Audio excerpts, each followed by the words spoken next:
the 10th and the 14th. No, the cigarette juice card is not state right. game regulators Right, prevent the bovine tuberculosis but spread. Russ went All to hunters with the Michigan right, firearm right. license No, I'd already done the change. change. I wanted to use 2020 deer or It deer might be. combo license. No, because I bought up CBS. Deer management unit. Hey everybody, we're going to be starting in just a couple seconds here. So we'll see what's going to While the number of cases of the coronavirus are dropping, a Michigan doctor says there's a chance for another surge after the holidays. Dr. Harrison Tong, emergency physician and director of emergency medicine at McLaren Oakland and McLaren Clarkston, says despite the lower numbers, people are still being admitted to hospitals. Hey, good afternoon, everybody that's coming in. Good afternoon to you.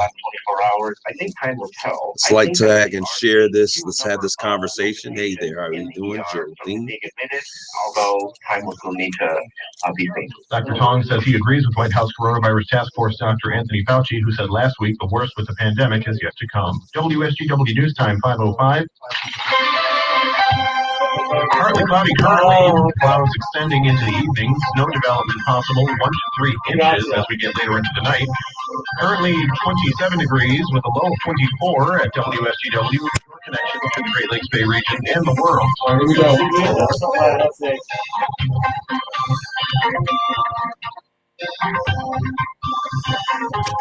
Oh, okay.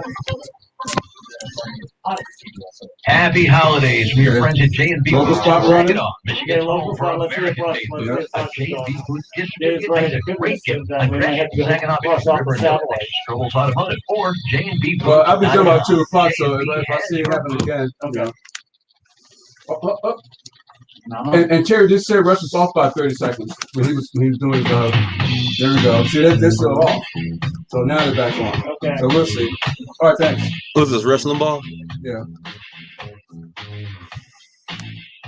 Okay. But you're not going to do that because we are not doing that. Rush Limbaugh's playing on the station right now. How interesting. Well, it usually runs on the FM.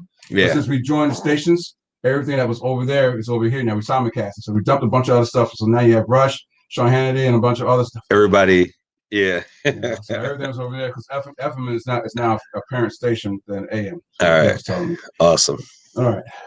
So when someone complains to you, when we're trying to set this up and I forget to check out a audition and they hear Rush Limbaugh, then I know, oh, I got to push a button over here to fix it.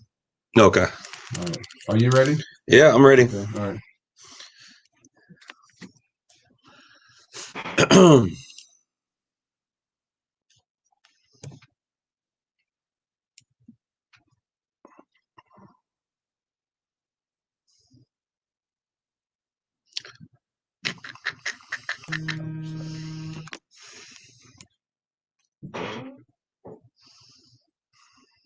Turn this off here.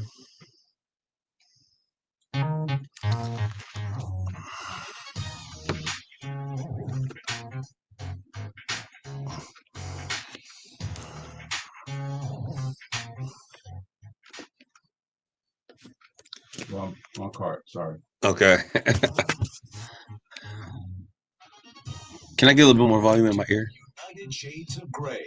Conversations of Race in America on 100.5 and 790.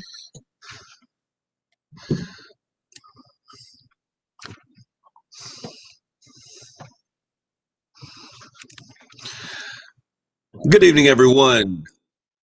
Welcome to another edition of United Shades of Gray. This is Kareem Bowen, your host, and I'm excited to be with you guys on today. It has begun to look a lot like winter. Hopefully, you guys have had an amazing Christmas. We are now in a new year, 2021. For many of you that are out there listening, you're saying, hey, 2020 was a booger. But we are now in, my producer Rob is sitting here looking at me like I'm crazy. That's one of my grandparents' old terms, a booger.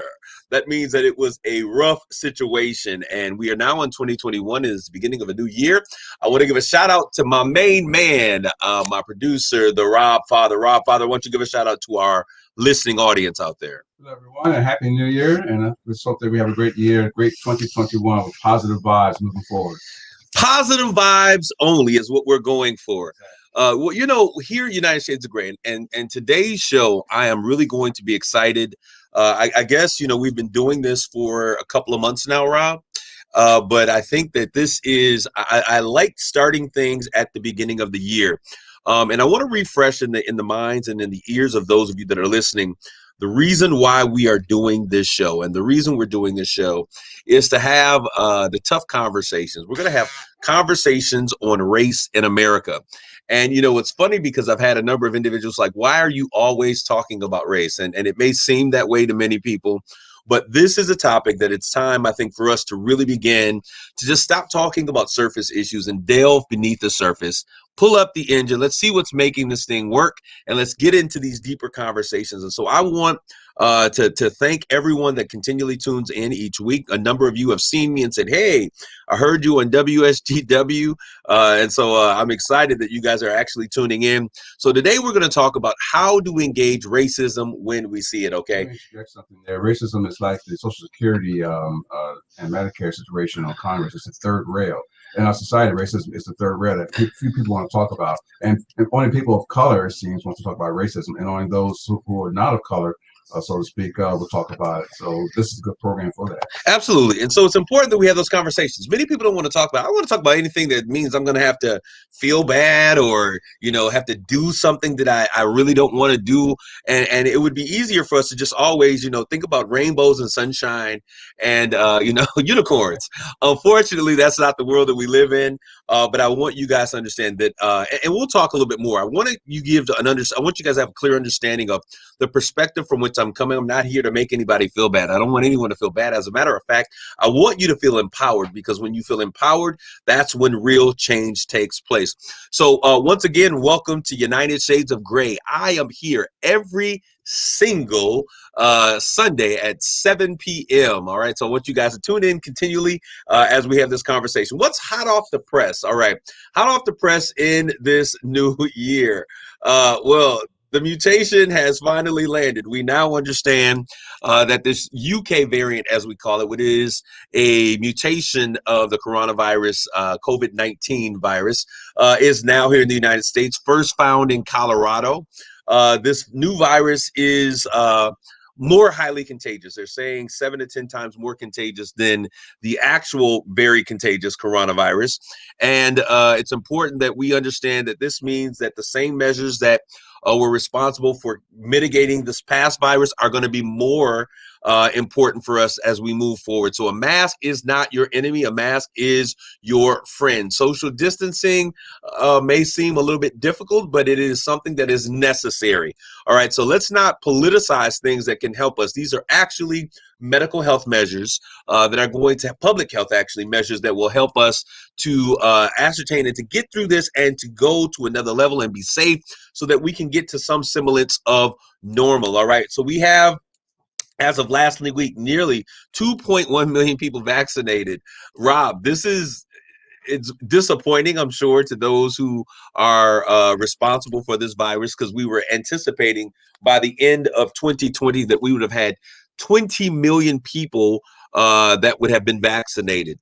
So they ramped up on, the pushing out of this virus, but I think that people may be a little fearful. But one of the issues is that there has been a real issue with being able to get the virus in communities where there is, the vaccine. The virus is everywhere, but to get the vaccine in areas where it is extremely needed. At the rate that we're going right now, it may take us 10 years according to one report. It's devastating, and the numbers that I've been hearing is a year and a half before we could actually get to a place where this vaccination is able to create a sense of herd immunity. There's any hope? I don't mean to interrupt you. If there's any hope, I read something also today that there's a third vaccine yes on the line right now that's been approved in the UK.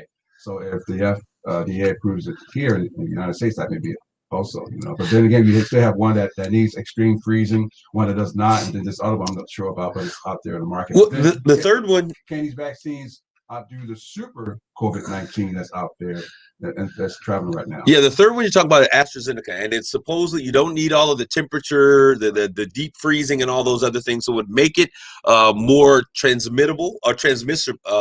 What do you call it? Easier to transfer from one location to the next, so you can get it out to the country and not worry about it being 20 degrees below zero in order for it to remain intact.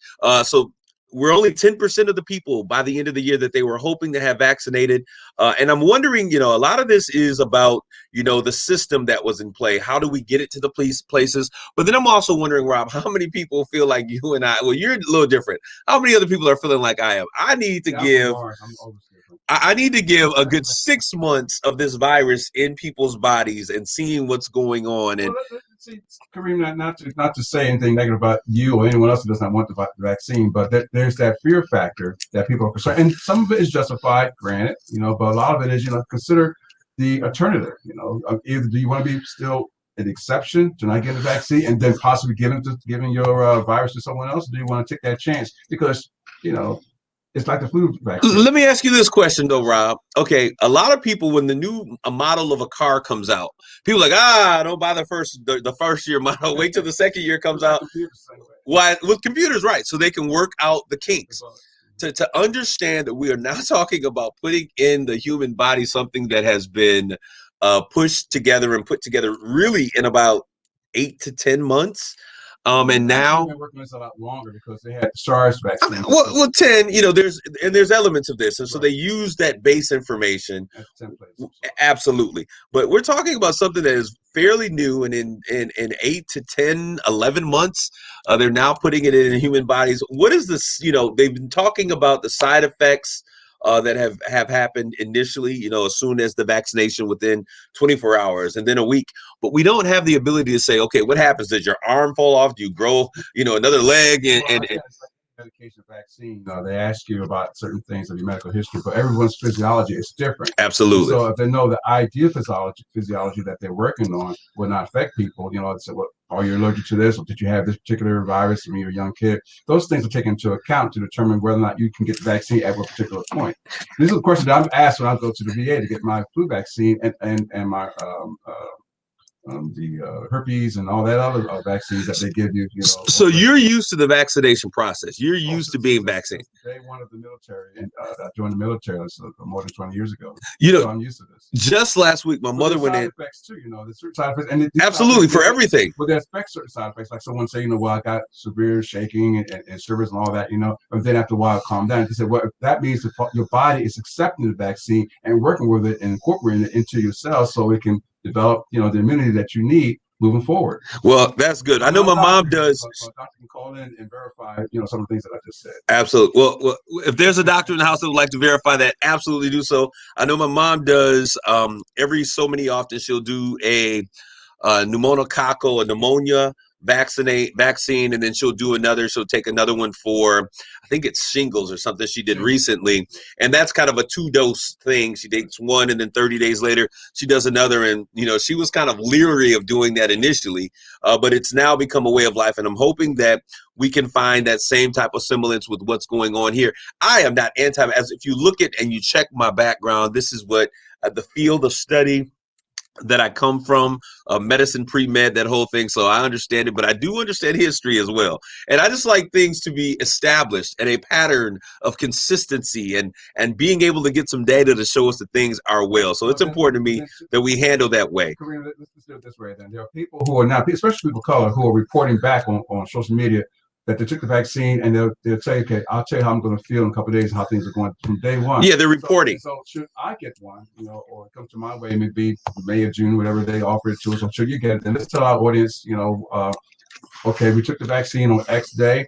I'm feeling this way, or this is what happened to me. That way we can encourage other people or help them to decide which, direction they want to go. Well, that's what you do. I think that everyone has to be able to think for themselves. Let's use some wisdom. I think that the science is good. I'm glad that people are taking it, that feel comfortable with it. I want everyone to go out and get the vaccine so we can create herd immunity, as I said before, so that I don't have to take it. All right. Also hot off the press. We're now this Trumplicans versus the Republican Party. This has come to a head. Before it was the Trumplicans, which kind of embraced and engulfed the Republican Party against the world. I feel like Bonnie and Clyde, but now we see that they're There is becoming a line drawn in the sand with the Trumplicans. Those are the Trump Republicans and the Republican Party. This is much consistent like what we saw at the beginning of his run for presidency. The establishment did not accept who he was, and now we're seeing possibly a rift in terms of what's going on. The election results, certifying the election. There's now one of the congressmen saying that he will vote against the certification of the election. I think his name was Halls or something of that nature, one of his allies. And so now they're going to drive this thing to a vote to some degree. Then there's also the issue of the handling of the virus. Many people are starting to say, listen, we have dropped the ball and this can no longer happen this way. And then the whole idea of those $600 stimulus checks, is it $600 or $2,000? And so McConnell and Trump are finding themselves on the opposite ends of that spectrum. But we're going to see what happens as we get closer to this inauguration, what takes place. And I think that this will be an interesting situation. What happens? I am praying for peace. I am praying that cooler heads will prevail. I'm praying that the adults in the room would please stand up and show up so that we can get to going forward. It's good to see that some people that most people are beginning to understand and prepare for a new wave and a new level of leadership in our country, as we have a new president-elect in Joe Biden and Vice President-elect Kamala Harris. So it's important for us as United States of American citizens, that we begin to do what Americans do, and that's move forward and honor our Constitution, which is basically the Bible by which we govern the way we live in the U.S. All right, so that's what's on the topic, but I want to get into our conversation because I have a lot to cover on today. And as I say, 1 hour is just not enough. And I want to begin to set the standard, the platform for what is going to happen as we begin to move forward. I want us to have these conversations, and those of you who are there, I want you to feel comfortable in terms of calling in. Always feel free. You can call us in at 989-776 6517 or 989-776-6518 and become a part of this conversation. We record live on Wednesdays at 1 p.m. and this broadcast will actually air on Sunday at 7 p.m. But it's important for us to have these conversations. And I'm just bold enough, Rob. There's been a lot of conversations behind the scenes, and I've been to a lot of meetings and a lot of boardrooms where, CEOs and leaders of the community, civic leaders are asking, okay, how do we deal with the things that we've seen come to the forefront as it relates to, institutional racism or structural racism, as institutional, systemic, structural, those are all names that we use to define this, but how do we begin to address those things? And so I want us to know, because there's many of you that will hear this conversation, and some of you say, I don't know if there is a system that's at play against people of color, but I do sense that there are certain things that are unjust. If you're one of those individuals and you're asking, how do we engage racism when we see it? What can I, as a leader, as an individual in my community, as a neighbor who has a community of people that are around me, how can I be a part of the remediation or the removal of racism in our community? And we want to have that conversation because I think that it's important to understand something really clear. And I am an individual who has worked. Those of you who know me, I say Google me. You can actually Google me. I was pretty impressed, Rob, that you could actually Google me. I was like, wow, you could Google my name and something actually comes up out there. But go out there and take a look at what I've done. And I've worked for years in the community. I was born and raised right here in Carlton Township. I've lived in the city of Saginaw, went off to Michigan State to do some great things, and I've come back with NBA athletes to make great impact in our community. And I've worked alongside individuals in our community, both in the city of Saginaw and the township, to make our community better. And so I am also in a place that I think that I'm able to have these conversations because I understand a lot of where we are on both sides of the coin. And it's important for us to be able to have this conversation. And in our current climate, we need to understand something. George Floyd exploited for America, put it on stage where we could not turn our heads, something that in Black communities we have known to exist for a long period of time. But I think it was the issue of George Floyd magnified by this pandemic, which kept everybody at home, which put it front and center. We had nowhere to go. We had nothing to be a distraction from what we were seeing, that really brought home the issue of race in America that we need to now begin to delve and figure out how do we move forward. In this current climate where we are consistent and perpetual acts of racism have led to these demonstrations that we now see all over the world, it's important for us to begin to take some steps to move. You know, when you begin to look at, and I would like to use the example of, Rob, you've bought sheets before, right?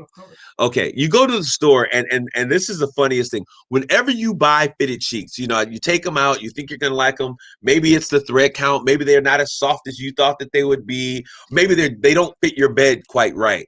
Once you take them out of that package and you put them, you know, you try to use them and you try to put them back in the package, it's almost impossible. Not the fitted ones, the ones that come around, those are impossible. It's almost impossible to put the sheets back into the package. I always say the fitted because they got the curved in. Right, you don't know how to fold them up. And so we're dealing with this situation and the conversation on race in America. I think we have now come to a place that we can no longer turn a blind eye to what's taking place. What's happened with the protests and the demonstrations around the world. Wait a minute, Kareem, going back to, so you use sheets to as a metaphor to say that now that the cat is out of the bag to talk about racism, and we can, and if anything, we can thank the Trump administration and before that to bringing all this to light, because a lot of people's feelings came out to light when Obama was president, our first black president. Absolutely. And then Trump came along, and then that just caused more of a rift because. Was it us, as in black people against white people? No, it's just, some people racist against non-racist. No, and actually, I've said, several times since we've been on this show that President Trump's presidency, Trump presidency, I guess you would say, was the response to a President Obama's presidency. And so the reason we had a Trump is, I think, because we wanted to go back to a sense of normalcy, something very different than what we were seeing. So to a lot of people, it may seem obvious that racism continues to oppress people of color. Yet, Rob, research has said that many whites don't see it that way. Whites in the United States believe that systemic or anti-black racism has steadily decreased over the past 50 years. So over the past 50 years, we have gotten better in terms of what racism is. And I think that there have been some gains. However, they think that the new trend is that there is more racism towards white in America. So I am a free man in society. And so I can just say, prison system has gotten better because we've done so many things. But if I was an inmate, I would disagree because I'm actually in the system. You're in the system. And so it's perspective, right. And it's a perspective, but perspective is powerful. And when we look at it, because in our minds, our perspective is our reality. And so we need to be able to address these things and bring these things to light. And so we're going to talk about this as we move forward, actually through the entire month of January. As we begin to move forward, we're going to have these conversations, and we're going to look at this from the perspective of the individual, the community leader, and then also the workplace leader, whether it's a manager or a CEO or a president of a corporation. And honestly, the way that we are able to impact and make change in these key areas is going to be very similar in each of these areas, okay? The workplace leader, many companies, and we've seen this happen, have been very reactionary, coming forward with statements of diversity. I call them diversity and inclusion statements. They've immediately distanced their companies and themselves from the association with racism and discrimination. Some have even, all of these statements, preferring to adopt a position, what I call a safe and a safe of neutrality, which they don't say anything. They don't get involved with anything. They just said, we're going to allow this to blow over. Because what has happened for so many years is that there's an uprising of emotion, and then eventually it quails down. And we're seeing the cooling down of those emotions right now, which is problematic for me, Rob. I don't see how it's cooling down because every time you turn around, there's a new story out about something that happened, like the woman that got arrested. Well, I didn't say there was a stoppage of the issues that are taking place. There's a cooling down of the temperature of those who have a disdain for what's taking place. Okay. And I think a lot of the reason that we did this, and people may disagree with me, but I was really hoping that the NBA and the NFL would realize that playing sports, basketball and football, was a diversion. And the moment we got back to sports and playing games and doing all of these other things, which this is their livelihood, so I can completely understand that, we began to see a cooling down of the temperature and the passion and the fervor that was going forth. When the NBA first came out, what were they doing? They were focused on making sure that the world understood that Black Lives Matter. They were having statements of injustice or statements for, equity on their jerseys and on the floor and different things. But what happened was once they got to playing, the issue became, how do they stay COVID free? It became, how many players are now infected with COVID? And so it was something that they utilized. And I think that the powers that be understood that. Let's get people back to playing. Let's get football back in session. Let's get basketball. And then we once again are being touted for our prowess as athletes, but then we're not being used and seen equally as men and women, as Black men and women, as we step off the courts. And so I thought that maybe we would continue that process, but there is a group of us and a strong contingency, I always call it a remnant, of those individuals who will continually cry out and stand up and say that this will not be able to continue to go as the status quo. All right. So we're going to take a break in a few minutes, but I want to make sure that you guys understand that when I'm coming here, I'm not trying to make anybody feel bad. So if you're hearing this conversation like, oh, he wants, us to be slaves now, or he wants to be, that's not what we're doing. This is a conversation. And many of you, I think that the things that are existing now, Rob, are not systems that people are trying to do intentionally. I think they're things that we do based upon something called our biases. We'll pick up that conversation. We'll talk more about this as we continue with more United Shades of Gray on the other side of this commercial break.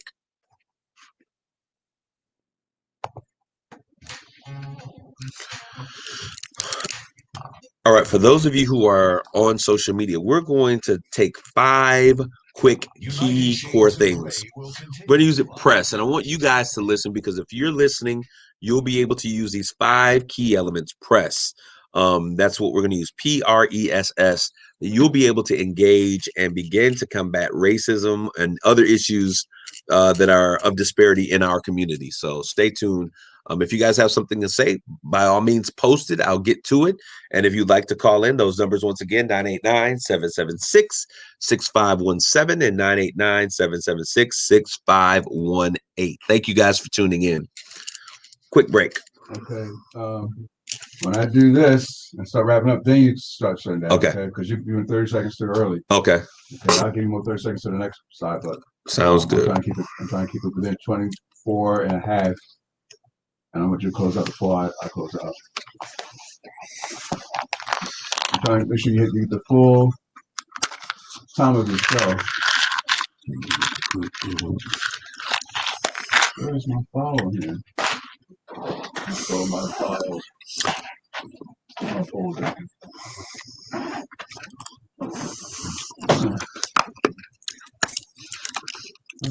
It's going to be interesting to see what happens with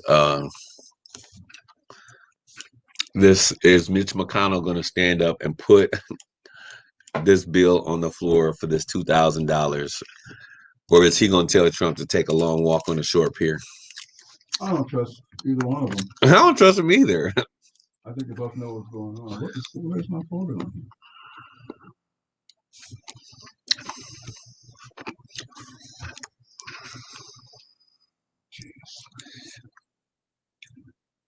We're going to get started in just a couple seconds here. My folder. All my stuff is gone.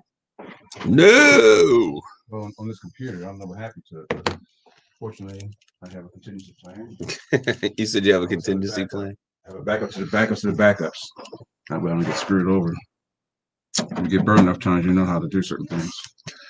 All right, so you guys are probably wondering, Why no mask? Because we're, first of all, there's a plexiglass that separates me from Rob in the WSGW studio that we don't have. Well, we do have plexiglass now in the other studio, don't we, But Rob? it's too close to us. But we're in a little box. It's a lot closer.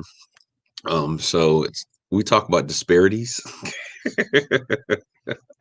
I thank God for what we're doing here, but you come here to the WSG. This is like the big studio, the big house, versus the outhouse.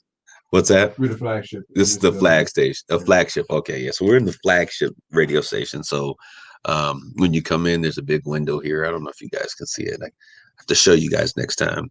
So there's some things that we can do here. I can have communication with you all on social media, as well as you guys hear me on the radio at the same time. So there's some things that are very different here. And Rob, has anyone ever said anything about that? Has it ever come up before? What?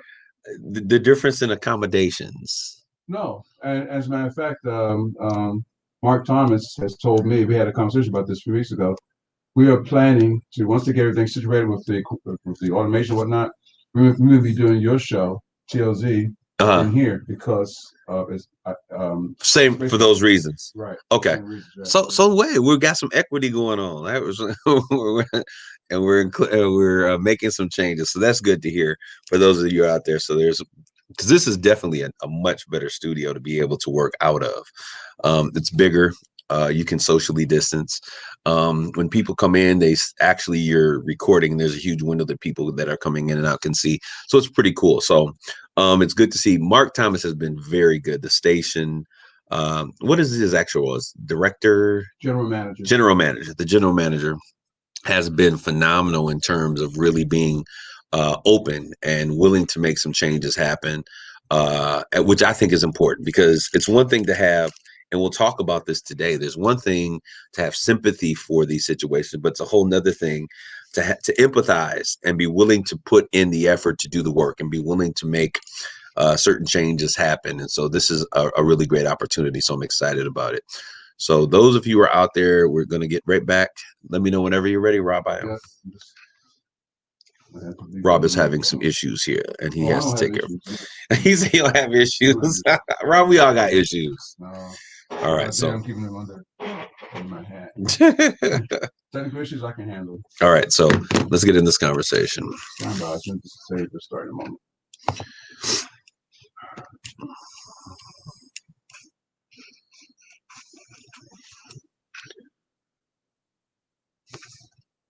Launch my file on it, but not happy about that. Okay, so that's saved. Let's be sure. All right. Hey, those of you who are out there, so good to see you guys following along with us. Let's let you guys get involved with the conversation. Many of you guys like to sit and just listen and not necessarily get involved, but it's interesting when you get involved, because I want to hear your perspective, your thoughts. And if those of you who don't want to hear your voice on the radio, because I know many people don't like to be on the radio, I hate to hear my voice. To watch the language if they do call. What's that? To watch their language. Yeah, they'll watch their language. You guys are a highly intelligent, non-inflammatory, but position grounded individuals, so you understand that when you come on, we got to make sure that our language and everything is appropriate. I think we're good there. I'm not concerned about you. I know y'all got this together. Let's make this happen. So we're going to talk. So we're going to talk about these 5 key components. I'm going to talk about them as press. And this is really key. Problem awareness, root cause analysis, empathy, strategies for addressing the problem, and then lastly, sacrifice. And we're going to talk about how these are so important for us to begin to engage.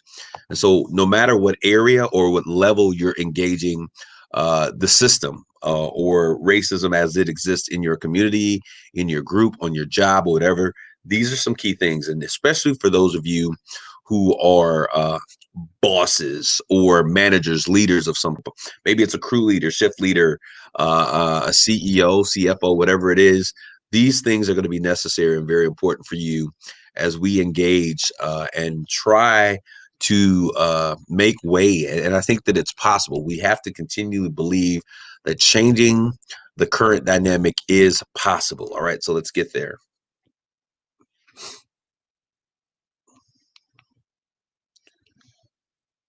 All right, now we're ready. All set? This is about 1 minute. Make sure everything is set. All right, so that's good. All right.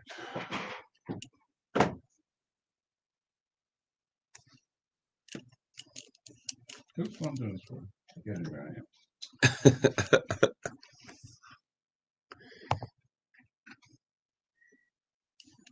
Stand by. All right.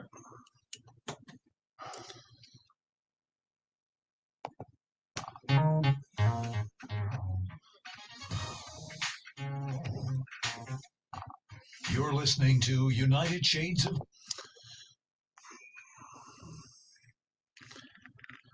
Well, we want to thank you guys for tuning in. We're back from our commercial break, and here we are here with more conversation on United States of Brave.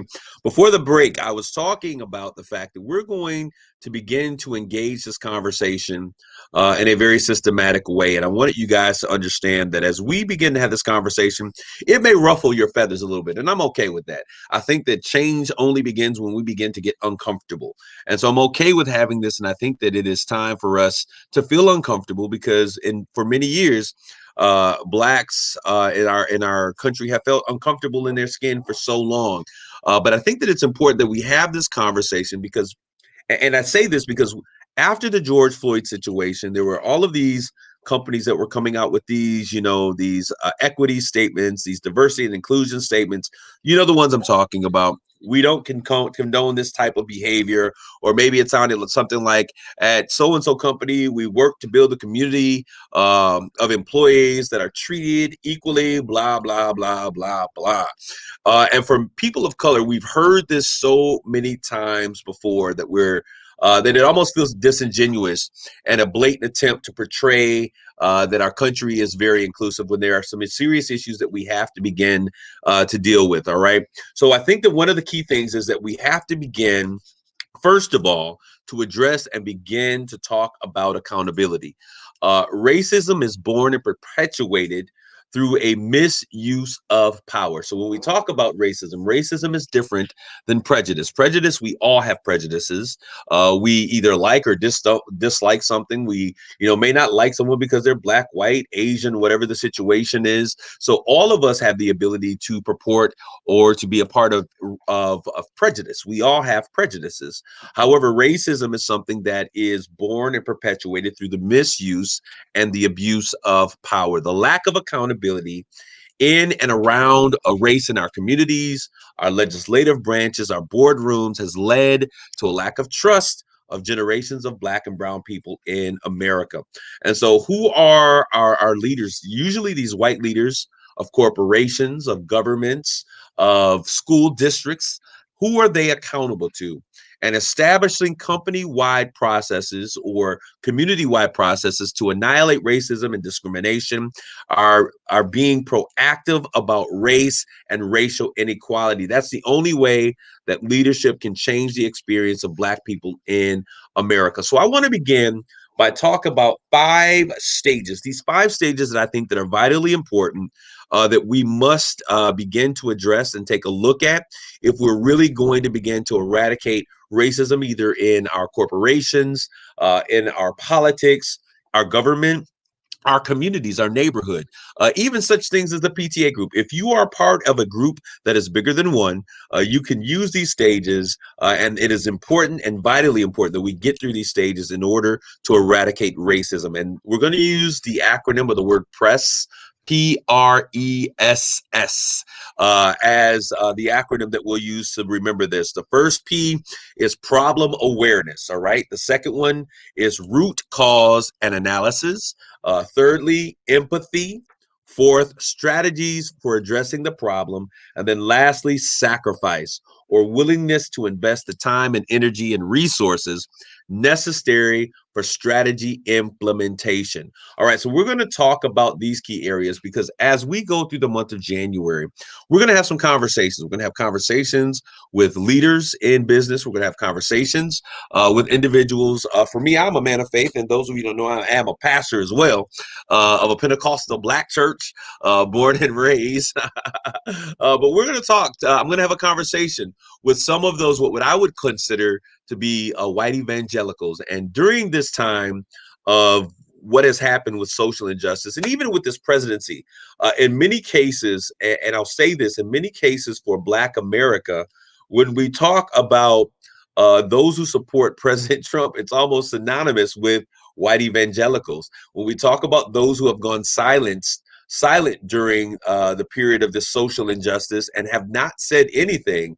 And I was really hurt, Rob, when I began to look like, where are my white brothers, those who stand with me together in the gospel, those who stand by my side and we pray together and we've had, unity services together to combat racism at the height of what I would consider as a young man. And I'm still a relatively young man in my 40s, but at the height of what I would see in my life as the biggest exploitation of race in America with this George Floyd and all of the issues that have ensued after, where were my white evangelicals that were saying, hey, this is not okay? And so oftentimes we go back to our defaults and we use the default of, the right to life or abortion. We use that as an issue to stand on, and we ignore other issues that I think are more important, because you can't care about a child coming into the world if you don't give a care about the life that already exists in the world.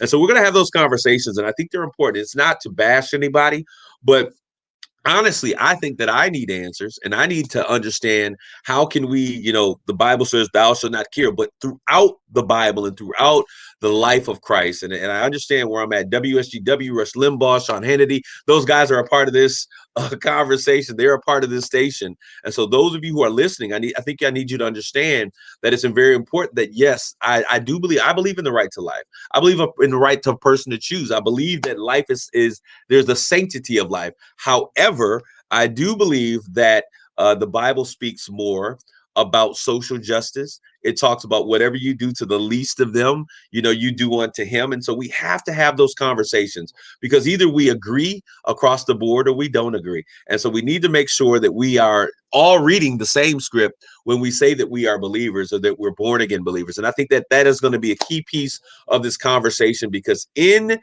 this last administration, we've seen white evangelicals play such a powerful role in the support of what's going on. And then in the light of all of the social injustice, they remained absolutely silent. Crickets. So interesting too, what's that? I found that interesting also. White evangelicals, even Black evangelicals, don't say very much, Nothing at all. For some reason, the church, while I'm not a practicing Christian or religious person, still the church has been influential in so many things, particularly in the civil rights movement back in the 50s and 60s. Now, suddenly, they seem to be more silent or not saying as much, and I find that interesting.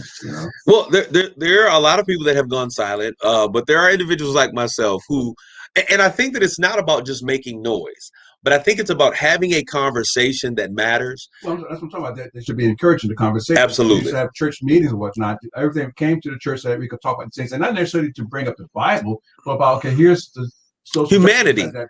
Humanity. It's a humanity thing. Absolutely. So it's not just all Blacks, just all whites. Well, now we all come together because we're one community. We're one race, regardless of your skin color. We're still one race. Absolutely. So I want to get to this. So we're going to talk about press. All right. So the first piece is talking about problem awareness. So press, PRESS, problem awareness. And to, like I said, many of us think that this issue is something that has been consistent for so long. The real challenges for groups and organizations, communities, is not figuring out what can we do, but rather, are we willing to do what we know is right? So as we begin to talk about problem awareness, there is no secret. And it's funny because for those of you who are listening, you may not be aware, but get on social media, and I want you to Google Central Park Karen.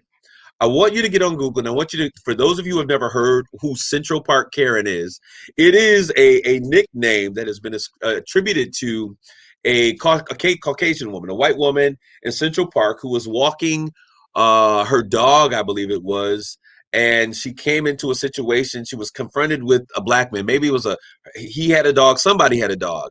And so they both had dogs. And so she was having issue because she didn't want to put her dog on a leash or something of that nature. I can't remember. He was bird watching. He was bird watching. Yeah, but she had a dog. Right. And so he asked if she could politely put the dog on a leash or something of the nature. You got to go back and just watch it, read the story.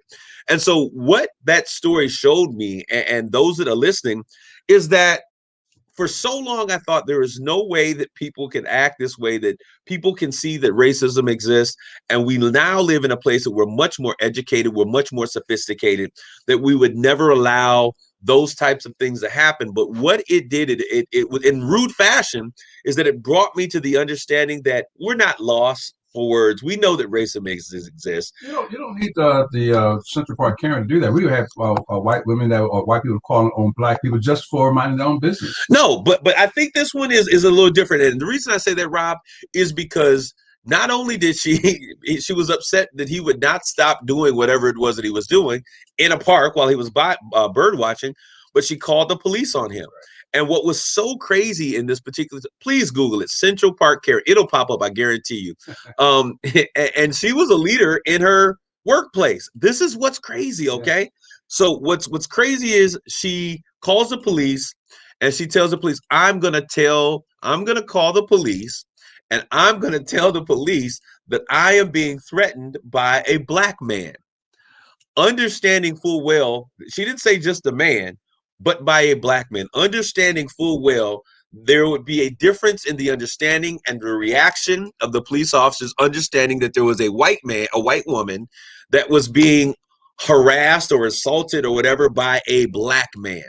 And we see her when she gets on the phone, she doesn't just purport the story, but she changes her tone. She puts panic and fear in her voice, and it begins to arise and bring forth what we have all known for so long, the years of the plantation man, where the white woman was a victim and the black man was just a aggressive man who wanted to sexually take advantage of this white woman. And so they referred to her as Central Park Karen, that this is Karen being a name, that this is something that has happened for so long. Not that all Karens are bad, but this is just a name in which we were able to utilize to talk about these types of issues that exist. But what that showed me, by the way she got on the phone and she changed her voice and she pled and she cried and all of these different things, was that she recognized that there were systems and how these systems operated when one individual was black and another individual was white. She played the game. And what was more disheartening is that this woman was in leadership at a company that she worked for. So if she had already these understandings, these biases that she had in her regular life, I could imagine it would be hard for me to understand how she would not have these same biases as an employer or as a leader in the workforce. And so we need to begin to understand that awareness of these issues is primal. All right. Secondly, after we begin to talk about problem awareness, we then have to talk about root cause analysis. Root cause and understanding the ailments is critical to choosing the best remedy. We've got to understand, why do we feel this way? And one of the things that I like to do to help leaders understand how we're being emboldened or embedded with these biases in the system. So I like to give them this example. And this is analogous. If there is, say there's a river or a stream, and if you do nothing, you just float, the current will eventually carry you with it, right? Whether you're aware of it or not, there's a current that takes place. And so whether if you're aware of that current or not, if you just float, eventually you're going to move along with the current. And so you're going to be consistent with the current that's already taking place. Now, you can either combat the current by swimming against it and slowing this thing down, or you can swim with the current and you'll just continually see the process sped up. And so as we begin to look at this, we can say that I'm not racist. It doesn't matter. This is how I feel. You're just floating. It doesn't stop the current from moving us in the same direction that the system has been going on for forever. So we need some individuals who are bold enough to say, I recognize that there are some issues here, and that you begin to swim against the current. Empathy. So the next one that we want to talk about, the next stage, is empathy. And once people are aware of the problem, once you recognize that there is an issue and some underlying causes, The next question is whether you care enough to do something about it. And there's a difference, I said this before, between sympathy and empathy. Sympathy means I feel bad. And you know, I meet so many friends, and growing up in this community, which I grew up in a community that was the only Black to do a lot of things, Rob. And growing up in this community, when certain things would happen, I had a lot of friends that would sympathize with me. And they were like, oh, I feel bad. Oh, that so happened. When we were in high school, there was a situation that we went to a neighboring community and we had rocks thrown at us and they had signs, monkeys. I mean, this is in 1989. It was in Millington. I'll tell you, it was in Millington. And they had these signs, you know, monkeys go home and just all of these in 1980. This is in my lifetime. This is what happened to me in high school. And I could not believe that this was taking place. And many of my friends felt bad for me. They felt, wow, this should never happen. But sympathy means you feel bad for me. Empathy means that you understand that you are feeling my pain. You're understanding my pain. And you feel absolutely. And that is the one that will usually begin to initiate change. It's not just about feeling bad for me, but can you understand what I'm experiencing? Understanding and feeling what I feel so that you're being more inclined to get up and make change happen. I have a friend right now. When the George Floyd situation happened, I have two really great friends, and they've been my friends since I've probably in the third grade, Rob. Chris Elliott and Don Garrettner. When the George Floyd situation happened, I did a regular post that I do every single morning on a morning blog, video blog that I do, and I couldn't keep it together because George Floyd represented so many of us, and the pain and just being tired of having to continually fight to just have equity and to be treated the same way just overwhelmed me that the world could sit here while this man cried out for his mother with his knee on his neck and police felt justified in their actions. And I couldn't take it, and I fell apart I remember falling apart, really coming to seams on that video, and it was real and it was authentic. And I remember those two individuals, both of them Caucasians, reached out to me and said, I don't know exactly what you're feeling, and I don't know what to do, but this is what I'm going to do. They said, whatever it is that you're going to do, we want to sow into whatever efforts you're going to do to make change happen. They were demonstrating empathy because they're human. They were human. You have empathy for certain things, you know, but and that's if your humanity will allow you to do that. And so that's what they did. And so they began to work and they began to see how can we make a change happen. And they would come back to me and say, hey, Kareem, this is what we're going to do. I attended this to find out this. I watched this movie. I showed this with my children.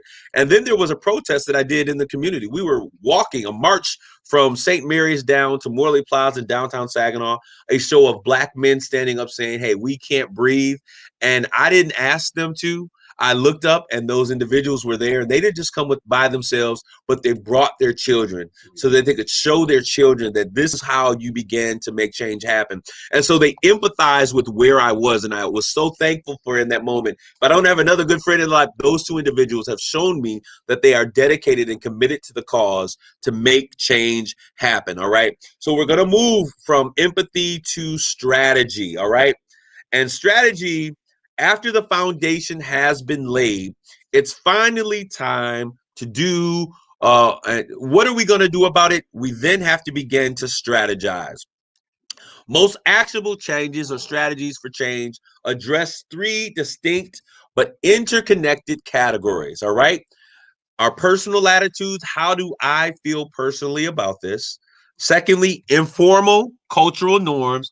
What is the community saying? What is the norm that we're experiencing? And then thirdly, formal institutional policies. What are the neighborhood issues that address? What are the situations in legislation and how do they impact communities of color and how do those disparities exist? All right. And then we got to begin to make sure that we begin to put a strategy in place that addresses those three areas: personal attitudes, informal cultural norms, and formal institutional policies. All right.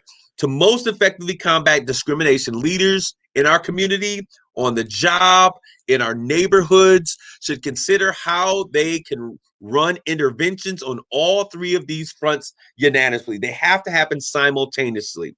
All right. Focusing only on one is going to be likely ineffective and could begin to backfire, because if we don't begin to deal with how I feel and where I am, then we won't, and don't understand or take into account the cultural norms that exist, we will then say, well, we don't feel this way. Why do we need these policies or these trainings that, because it doesn't make sense. And we begin to, fight against those things that are necessary. Rob, you're going to say something? Empathy helps you appreciate what another person's going through. If you don't empathize with certain things, you can't appreciate what they're going through, and you can't respect it eventually.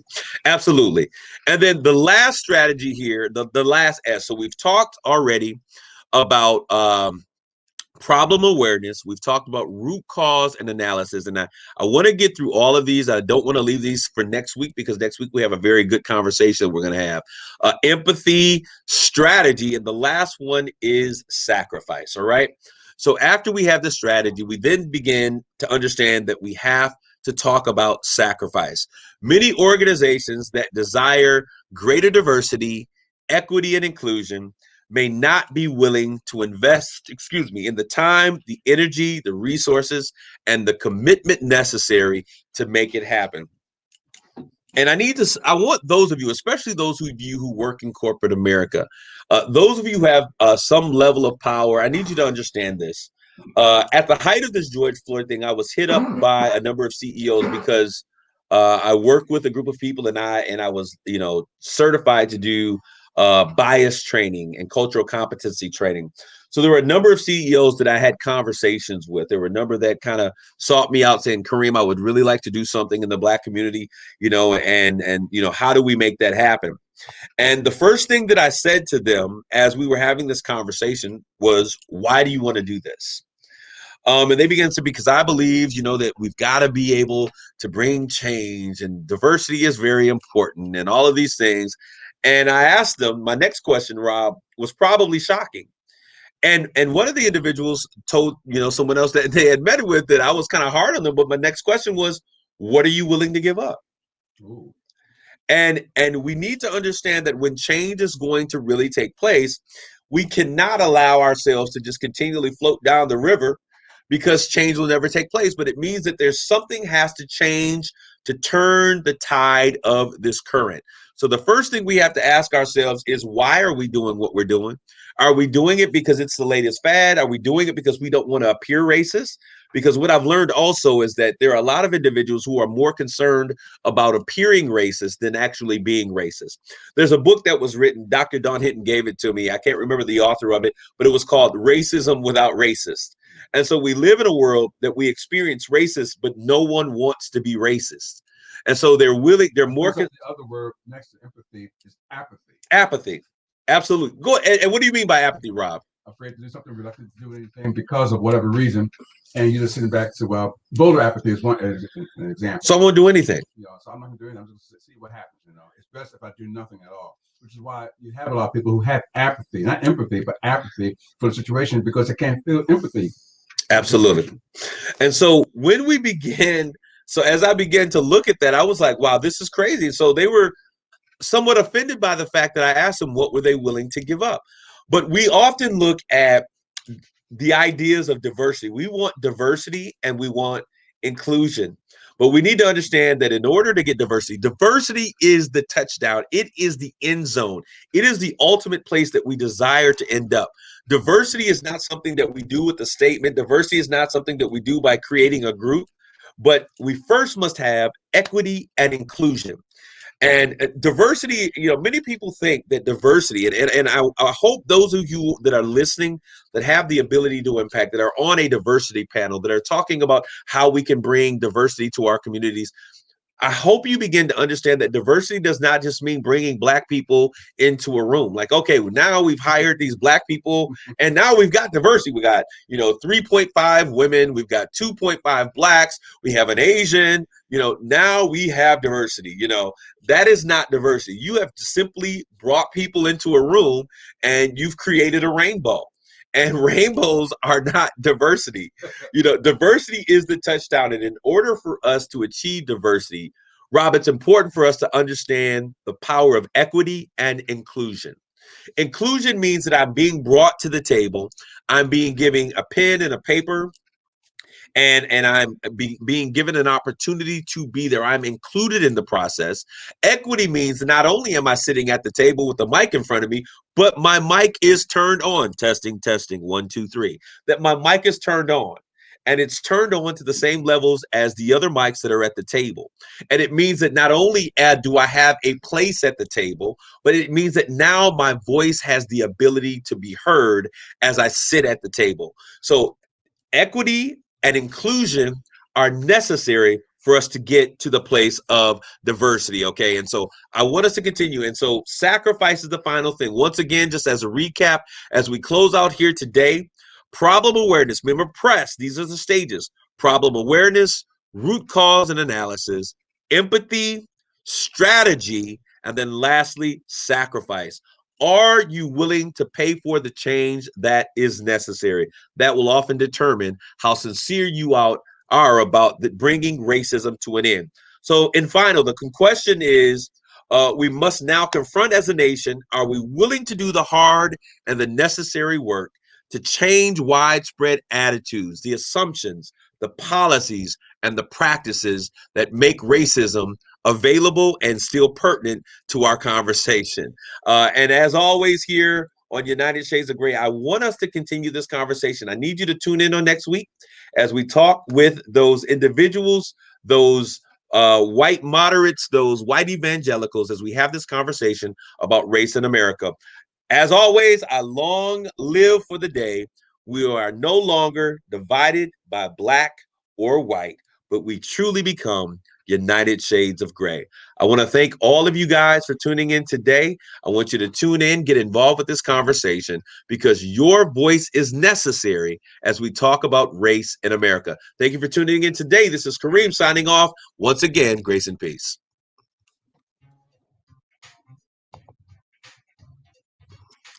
And thank you guys for tuning in today. Like, share, tag, and post.